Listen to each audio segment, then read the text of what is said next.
Hi everyone, it's a warm Sunday and I wanted to share with you my new grid system I'm working on. I've got 26 grids and it's somewhat representative of the alphabet. If we have 26 letters in the alphabet, we're not anticipating the next group of new letters, but we can make hundreds of thousands, even millions of words, put those words together to create all types of communication. So with the 26 grids, what I've done, I've put planting and care, how to care for each grid, how to plant them, how to care for them from youth to maturity. And I've related this particular grid, grid 1, it's May through June bloom time. It's a painting from Paul Signa from the Art Institute. So I've taken the tonal colors in his painting and I've put them on the grid. And it's a 16 square foot grid, 4x4. And the plants I use are Salvia Snowhill, Salvia East Friesland, Allium Summer Beauty, and Coreopsis Zagreb. And then I talk about how to put them together. And basically I use ratios. Like this particular grid, pattern 1, works well with pattern 4 and 5 at a 3-to-1 ratio. Then if you use pattern 4 or 5, you can look at the ratios for those particular patterns and relate that to pattern 4. So your combinations of patterns is endless. And you stop when you feel like you've covered enough square footage or created a good beginning for yourself.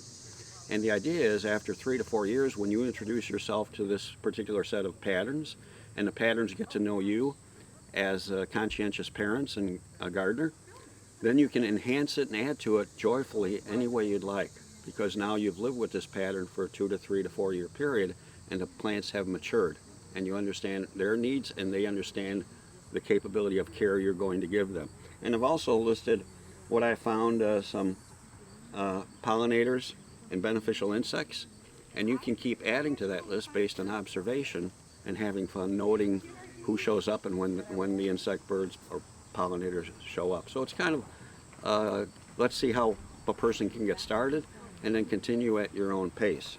So what I'm going to do now is lay out this particular pattern, number 1, and just show you how easy it is. And it's kind of like making your first meatloaf. You know, once you get something you can eat, you think, my gosh, I can cook anything.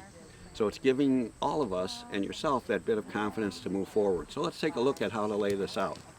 So I'll start with Allium Summer Beauty. And I have Allium Summer Beauty here. And I have 1, 2, 3, like that. And then I look at Coreopsis Zagreb. So I'll take Coreopsis Zagreb and I put 1, 2, and again this is 16 square feet. And then after Coreopsis Zagreb I look at Salvia East Friesland. I have 3, and I have them in the corner. So I have 1 here and 1, 2 here, and I finish with the 2 Snowhill. 1 here, and I'm actually going to make an adjustment. I have the 3 on my grid. I have the 3 East Friesland together up here, and accent the purple with another Snowhill right here. And the nice thing about Salvia Snowhill, as the East Friesland fades and begins to rebloom in about a 6-week period, you don't have to prune it back. The Snowhill will continue to bloom through the East Friesland resting and then reblooming again. And it'll carry right through with the Coreopsis Zagreb.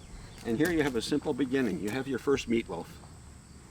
And then you can put bacon on it, you can put pineapple chunks on it, you can cover it with any type of sauce you want, and it becomes deliciously edible. So enjoy the grid. And if you have more comments or questions, I'm hoping to get the grid set out next year through a computer program. So we'll see how this all works. And again, thanks for your time. I'll see you soon. Bye.